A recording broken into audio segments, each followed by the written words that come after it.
ओम नमो भगवते वासुदेवाय नमः।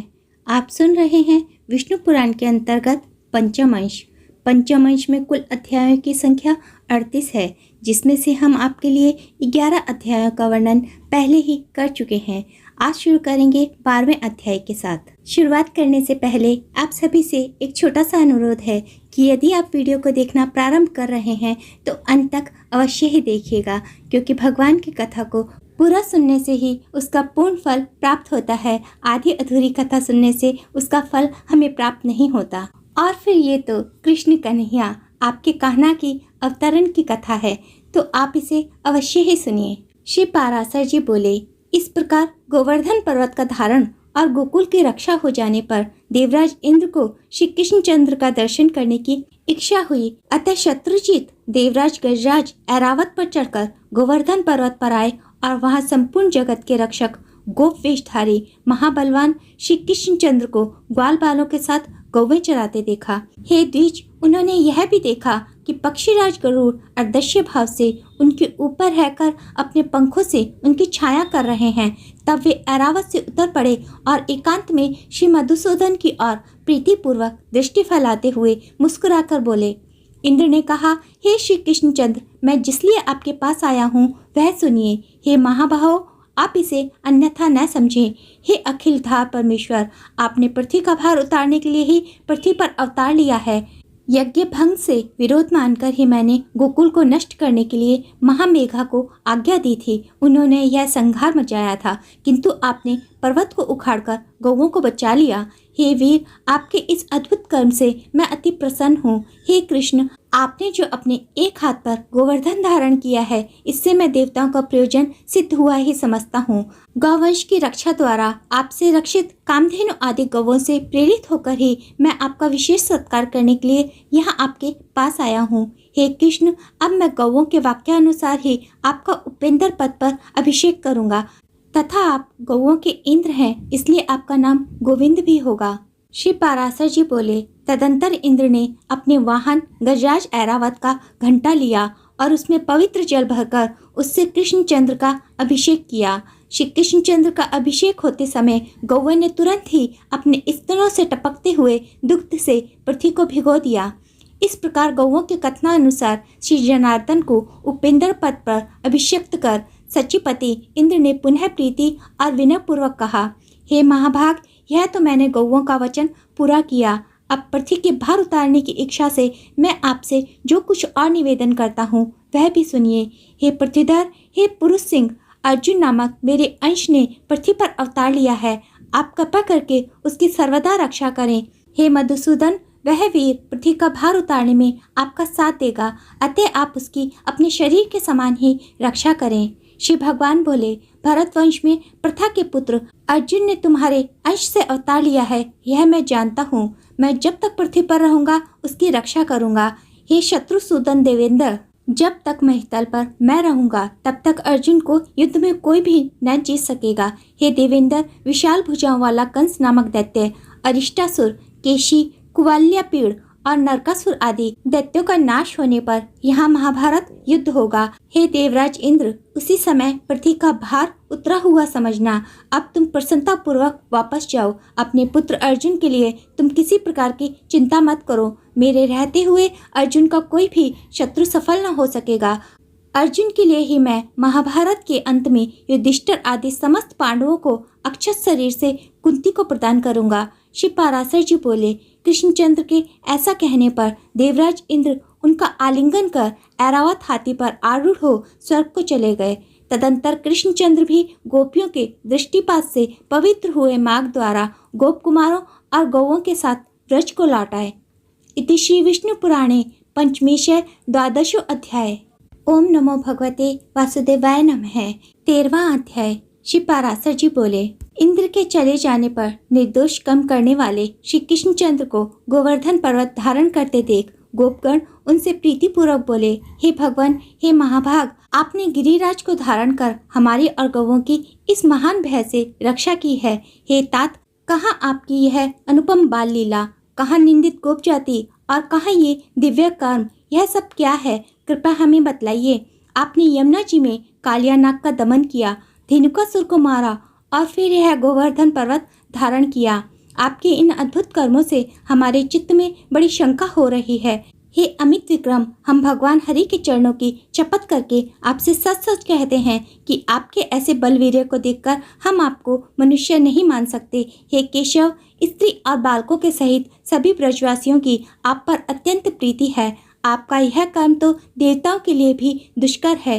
हे कृष्ण, आपकी यह बाल्यावस्था, विचित्र बलवीर्य और हम जैसे नीच पुरुषों में जन्म लेना, हे अमी आत्मन, ये सब बातें विचार करने पर हमें शंका में डाल देती हैं। आप देवता हो, दानव हो, यक्ष हो अथवा गंधर्व हो, इन बातों का विचार करने से हमें क्या प्रयोजन है। हमारे तो आप बंधु ही हैं, अतः आपको नमस्कार है। श्री पाराशर जी बोले, गोपगण के ऐसा कहने पर महामति कृष्णचंद्र कुछ देर तक चुप रहे और फिर कुछ पुण्यजन्य कोपपूर्वक इस प्रकार कहने लगे। श्री भगवान ने कहा, हे गोपीगण, यदि आप लोगों को मेरे संबंध से किसी प्रकार की लज्जा न हो तो मैं आप लोगों से प्रशंसनीय हूँ। इस बात का विचार करने की भी क्या आवश्यकता है। यदि मुझ में आपकी प्रीति है और यदि मैं आपकी प्रशंसा का पात्र हूँ तो आप लोग मुझ में बांधव बुद्धि ही करें। मैं न देव हूँ, न गंधर्व हूँ, न यक्ष हूँ और न ही दानव हूँ। मैं तो आपके बांधव रूप से ही उत्पन्न हुआ हूँ। आप लोगों को इस विषय में और कुछ विचार नहीं करना चाहिए। श्री पाराशर जी बोले, हे महाभागा, श्री हरि के इन वाक्यों को सुनकर उन्हें पर्णकोपयुक्त देख वे समस्त गोपगण चुपचाप वन को चले गए। तब श्री कृष्णचंद्र निर्मल आकाश, शरद चंद्र की चंद्रिका और दिशाओं को सुरभित करने वाली विकसित कुमुदनी तथा वन खंडों को मुखर मधुकरों से मनोहर देखकर गोपियों के साथ रमण करने की इच्छा की। उस समय बलराम जी के बिना ही श्री मुरली मनोहर ने स्त्रियों को प्रिय लगने वाला अत्यंत मधुर अस्फुट एवं मृदुल पद ऊंचे और धीमे स्वर से गाने लगी। उनकी उस सुरमय गीत ध्वनि को सुनकर गोपियां अपने अपने घरों को छोड़कर तत्काल जहाँ श्री मधुसूदन थे वहां चली आईं। वहां आकर कोई गोपी तो उनके स्वर में स्वर मिलाकर धीरे धीरे गाने लगी और कोई मन ही मन उन्हीं का स्मरण करने लगी। कोई हे कृष्ण ऐसा कहती हुई लज्जावश संकुचित हो गई और कोई प्रेम उन्मादनी होकर तुरंत उनके पास जा खड़ी हुई।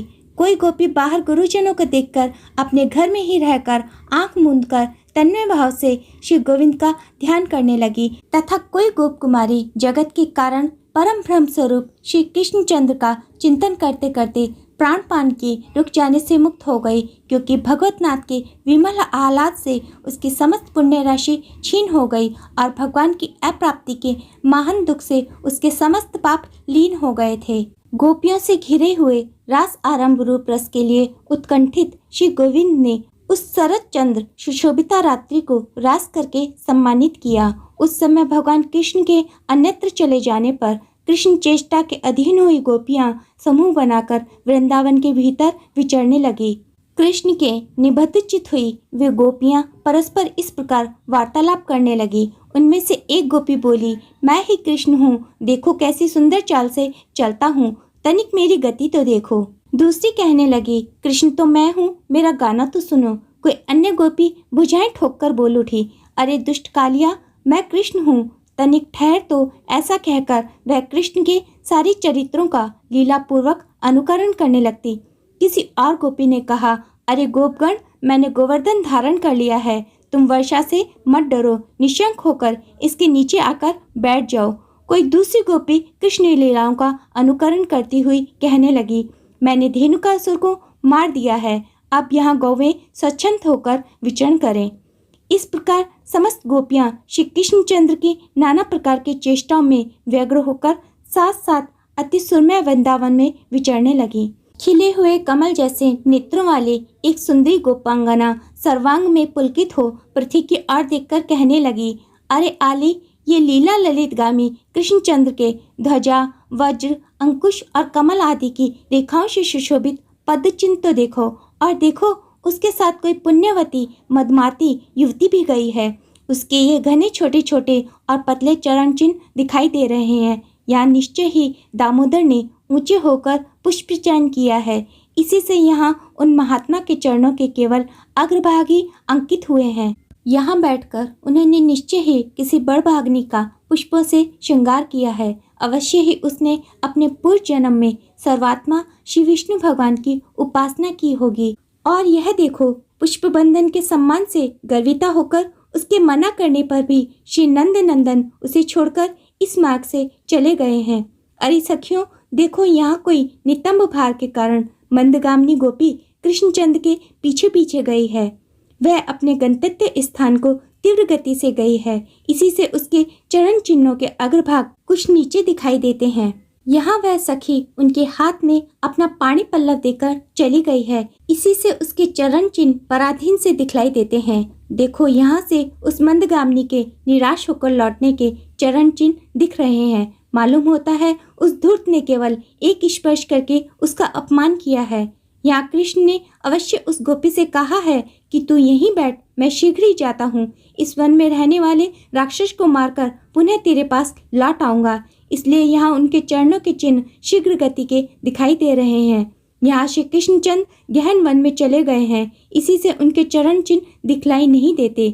अब लौट चलो, इस स्थान पर चंद्रमा की किरणें नहीं पहुँच सकती। तदंतर वे गोपियां कृष्ण दर्शन से निराश होकर लौट आईं और यमुना तट पर आकर उनके चरितों को गाने लगीं।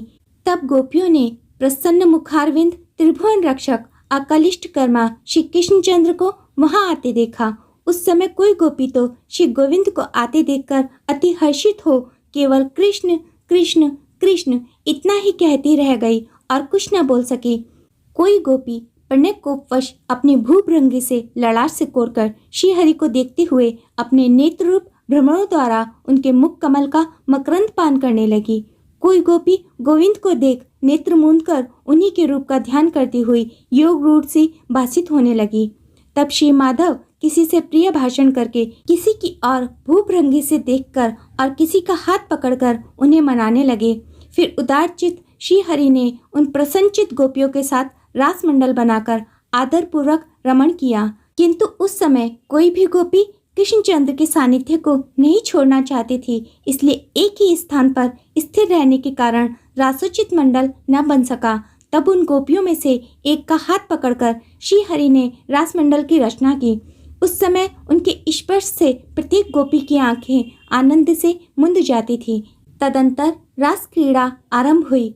उसमें गोपियों के चंचल कंगनों की झनकार होने लगी। उस समय कृष्णचंद्र चंद्रमा, चंद्रिका और कुमुद वन संबंधी गान करने लगे। किंतु गोपियों ने तो बारंबार केवल कृष्ण नाम का ही गाना किया।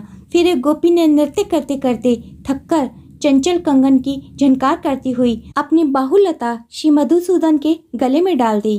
किसी निपुण गोपी ने भगवान के गान की प्रशंसा करने के बहाने भुजा फैलाकर श्री मधुसूदन को आलिंगन करके चूम लिया।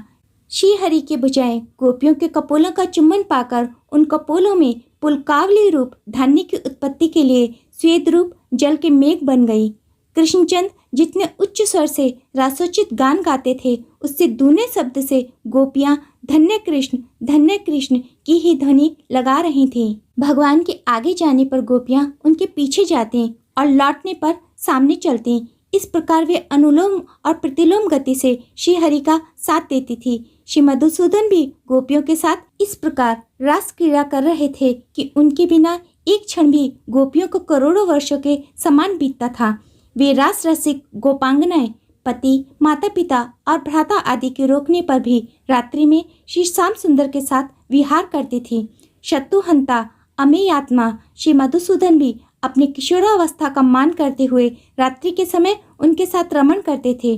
वे सर्वव्यापी ईश्वर भगवान कृष्ण तो गोपियों में, उनके पतियों में तथा समस्त प्राणियों में आत्मस्वरूप से वायु के समान व्याप्त थे। जिस प्रकार आकाश, अग्नि, पृथ्वी, जल, वायु और आत्मा समस्त प्राणियों में व्याप्त है, उसी प्रकार वे सब पदार्थों में व्यापक हैं। इति श्री विष्णु पुराणे पंचमेशे त्रयोदश अध्याय। ओम नमो भगवते वासुदेवाय नमः।